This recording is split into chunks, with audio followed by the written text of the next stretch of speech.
conteúdo prático com dicas precisas para você conseguir publicar o teu livro, para você conseguir escrever a tua história, para você fazer o teu livro de poesia, para você que gosta de literatura infantil e literatura juvenil, tanto em prosa quanto em poesia.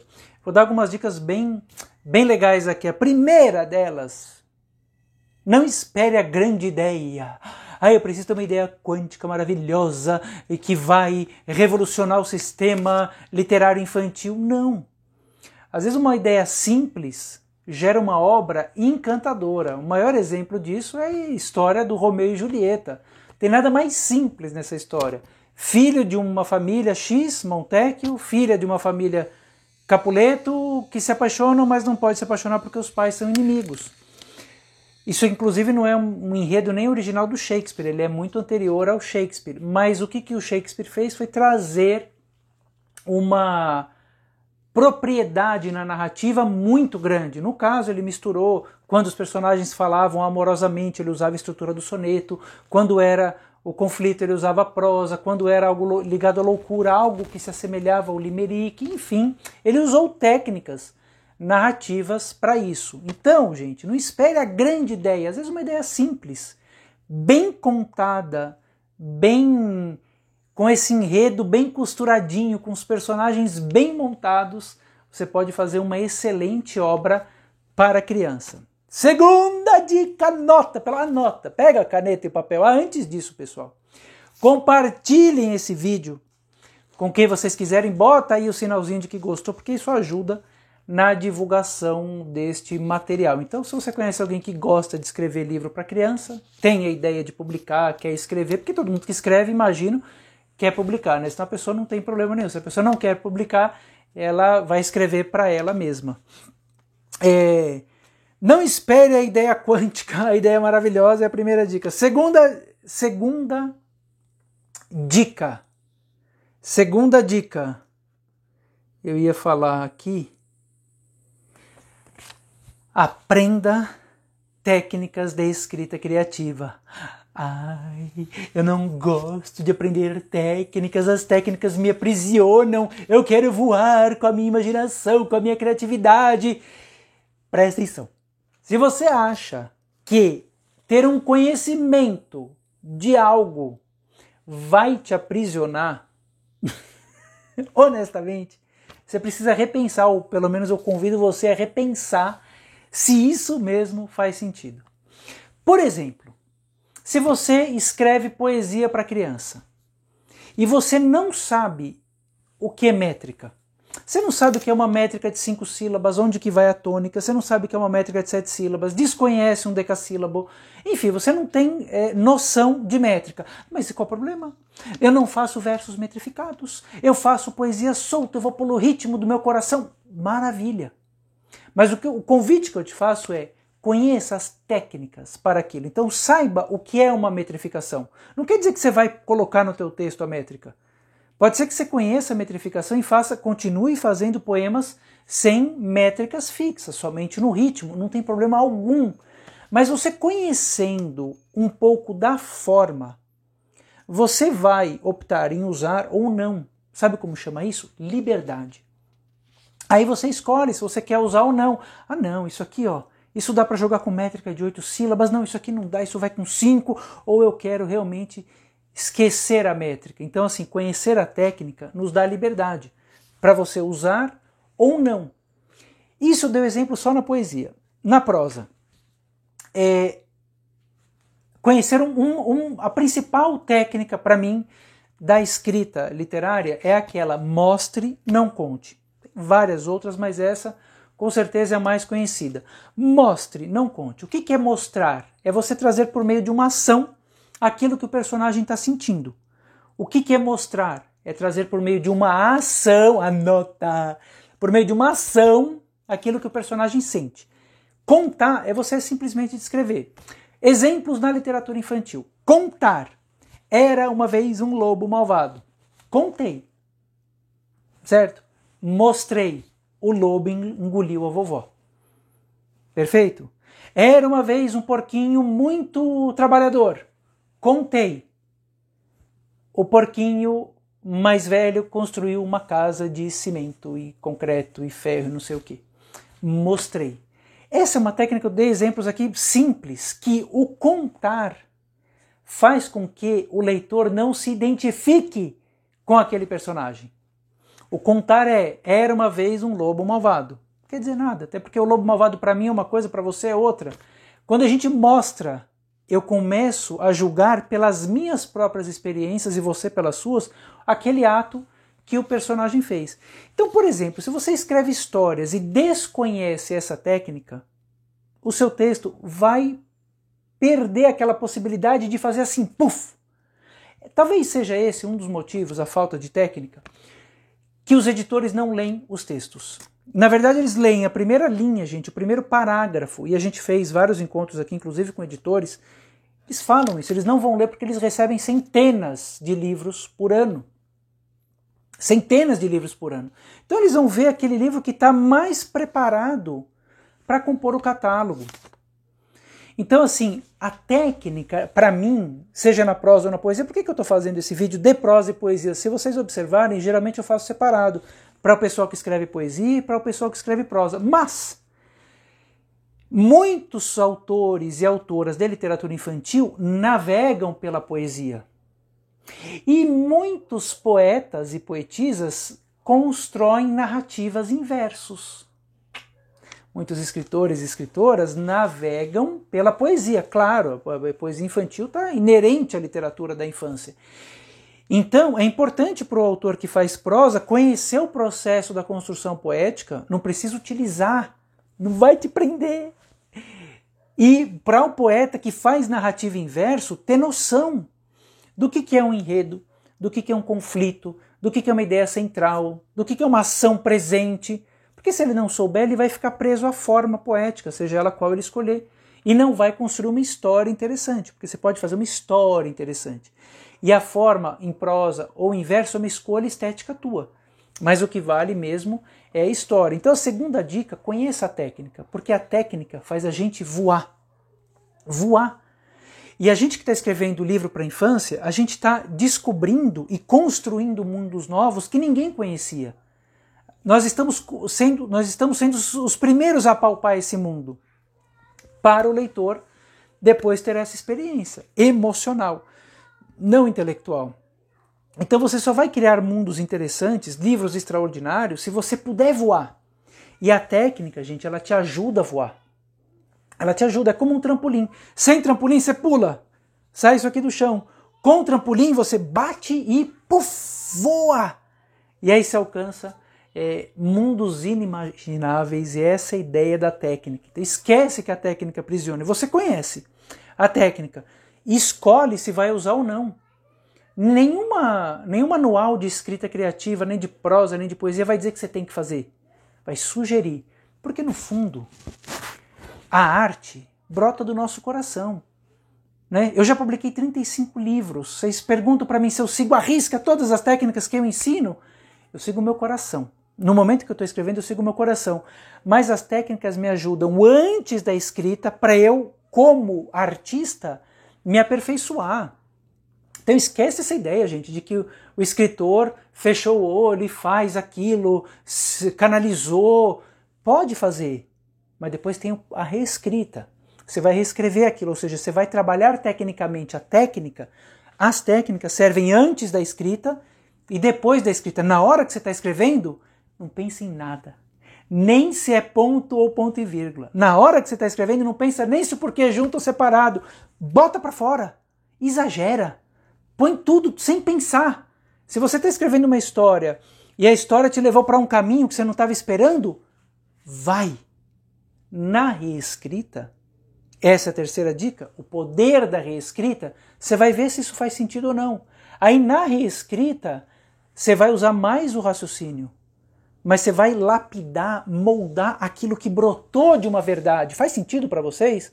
Porque se você já começa a escrever, não, aqui é ponto, não, aqui é travessão, aqui o porquê é junto, aqui não, ficou com a nova ortografia junto. Gente, escreve, flui, e depois você faz a reescrita. Para vocês terem uma ideia, Uma publicação profissional, o que é uma publicação profissional? É aquela que você manda o original para uma editora, você não paga por isso. Você não paga. A editora vai falar, o seu texto é adequado para a minha empresa ou não é. E vai publicar esse livro. Ou seja, vai existir uma parceria entre autor e editora, sem você pagar um centavo por isso. Mas você precisa ter um texto interessante que seja, primeiro, bem visto nessa editora, para ela poder querer publicar. Porque, claro, se você for pagar isso, e pode ser uma publicação paga, profissional, muito bem feita, eu não estou dizendo o contrário disso, você não tem esse processo de análise, porque você pagou, vão publicar exatamente aquilo que você quer. Pode dar um conselho ou outro, uma revisão aqui, uma ortografia aqui, uma gramática aqui, mas a tua ideia vai ser feita, porque você está bancando isso de uma maneira ou de outra. Então é interessante que o autor, que a autora conheça essa publicação, que tem leitura crítica, que os editores vão dar palpites no teu texto. É importante você saber que a literatura a gente faz sozinho, sim, né? No meu escritório que eu escrevo meus livros, mas depois isso quando vai para a escola, outra coisa importante você saber, literatura infantil associada diretamente ao universo escolar. Então você precisa ter um mínimo de noção do que é um projeto pedagógico, o que é Fundamental 1, o que é infantil, o que é Fundamental 2. Senão você vai fazer uma confusão muito grande. E a outra dica que eu diria, e essa, gente, talvez seja uma tão importante quanto aquela primeira que eu falei, é assim, o autor ou a autora do livro infantil confundir o público. Nós que escrevemos, a gente escreve para quem? Eu sou um autor de livro infantil e infanto-juvenil e juvenil. Eu escrevo para criança e jovem. Eu, César, escrevo para criança e jovem. O meu público, se um livro é infantil, é a infância. Se o livro é juvenil, é o pré-adolescente. Esse é o meu público. Mas aí a confusão acontece quando nós, autores, sabemos que, eu escrevo para criança, beleza, até aí não tenho dúvida, né? Estou fazendo um livro infantil para uma criança de 7, 8 anos, tal. Mas quem decide? Quem decide se o livro vai ser lido ou não? Quem que é? Não é a criança de 6, 7, 8, 9 anos. Não é, é o adulto. Que adulto? Um bibliotecário, um professor, uma professora, um mediador de leitura, um pai, um psicólogo, alguém adulto que vai falar, este livro será lido, adotado nessa turma, este livro eu vou fazer um trabalho com os meus alunos, com o meu grupo. Ou seja, o erro do autor é confundir para quem que a gente está escrevendo. É você escrever sabendo que o público é a criança, mas você quer agradar o mediador. Aí, quando você quer agradar o mediador, olha o meu dedo, ó, é o dedinho do adulto falando para a criança que tem que se comportar assim, que tem que escovar o dente não sei aonde, que vamos todos ser felizes, vamos todos dar a mão. É o dedinho do pedagogo. Não. Escreva para o teu público, a não ser que você queira escrever um livro para o professor.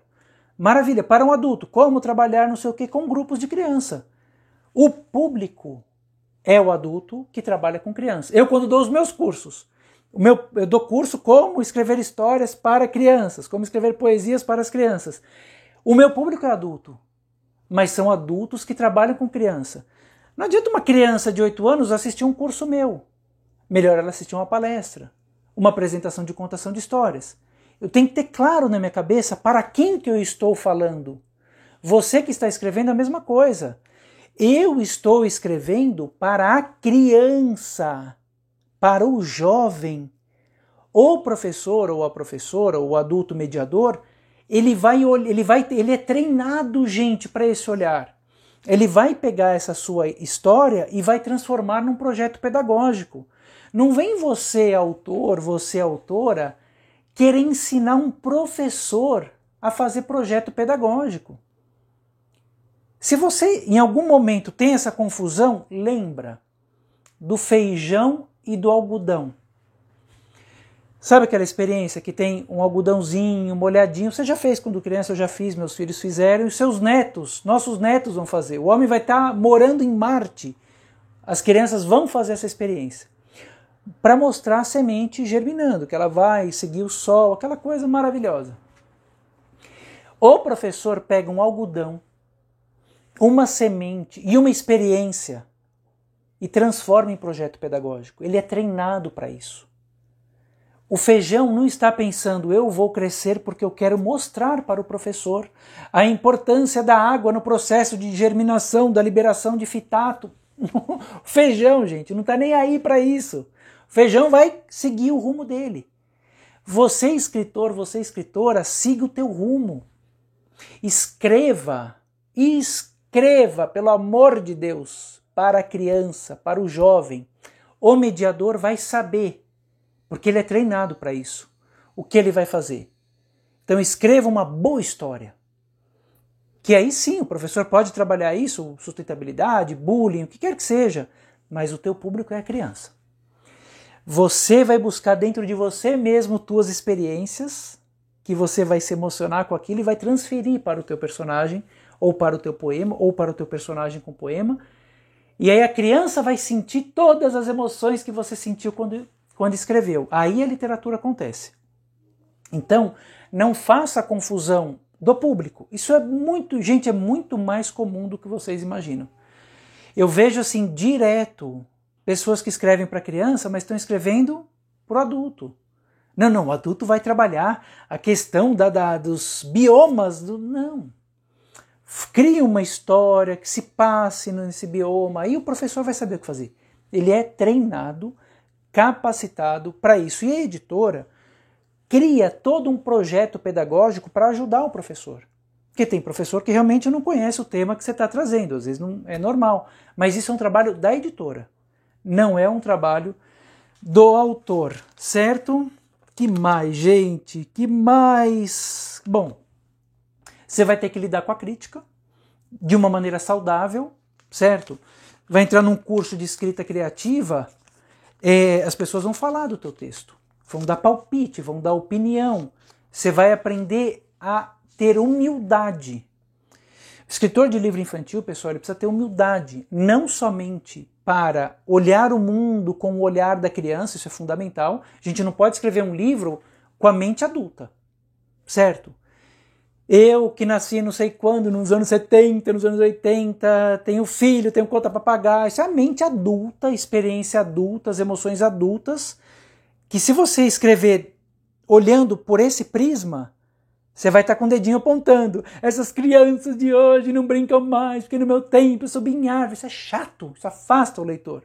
Você vai ter humildade para enxergar um novo mundo, né? Fisicamente, inclusive, eu estou falando. Emocionalmente, literariamente, mas fisicamente, né? Baixar para ver o que a criança está vendo. É uma metáfora, o agachar físico é uma metáfora do que acontece no campo emocional. Mas você vai entender que você não está escrevendo para a criança que você foi. Essa criança não existe mais. Não existe mais. Ela já foi. Você deixou essa criança lá há muitos anos. E os jovens de hoje são diferentes, né? Em muitas coisas muito melhores do que nós somos, em outras tem problemas de tecnologia, que a gente sabe tudo isso. Mas não é o mesmo público. Então humildade para isso e humildade para entender que o escritor é um artista e um artista pode se aperfeiçoar. Um músico, antes de se apresentar, ele tem um ensaio. Uma companhia de dança tem um ensaio. Certo? Por que o escritor acha que escreveu a primeira vez, pum, tá pronto, não preciso fazer mais nada? Vai escrever, vai reescrever, deixa teu texto bom, deixa com que aquela criança vibre com o que você está falando, aprenda técnicas, aprenda cursos, faça cursos de escrita criativa. Eu mesmo dou, vocês podem fazer os meus cursos, vocês vão adorar, porque lá eu ensino, se é o curso de poesia, você vai aprender a fazer a poesia infantil. Vai usar ou não se você quiser. Se é um curso de história, você vai aprender a construir uma história. Vai usar ou não se quiser, mas saiba que quando você aprende um caminho que você nunca soube que existia, com mais de uma pessoa, faça curso comigo, faça curso com Ilan Bremen, Carolina Zupabede, com a escritora Índico, com milhares de pessoas que dão cursos de escrita criativa para você aperfeiçoar o teu ofício. Precisamos entregar para as crianças o melhor, o nosso melhor. Claro, aquilo que surgiu do nosso coração, nossa vontade, nosso desejo de fazer aquilo, e o melhor é a criança recebe aquilo, aí o adulto mediador vai fazer o projeto pedagógico que ele tiver que fazer, e assim vai. Bom, me digam se vocês gostaram desse conteúdo, se acham relevante, e me deem sugestões de outros temas. Se eu sentir e achar que eu estou preparado para gravar, eu vou gravar lá no meu site www.cesarobede.com.br. Tem todos os meus livros, todos os meus cursos. E, enfim, siga, acompanhe, compartilhe. Um beijo!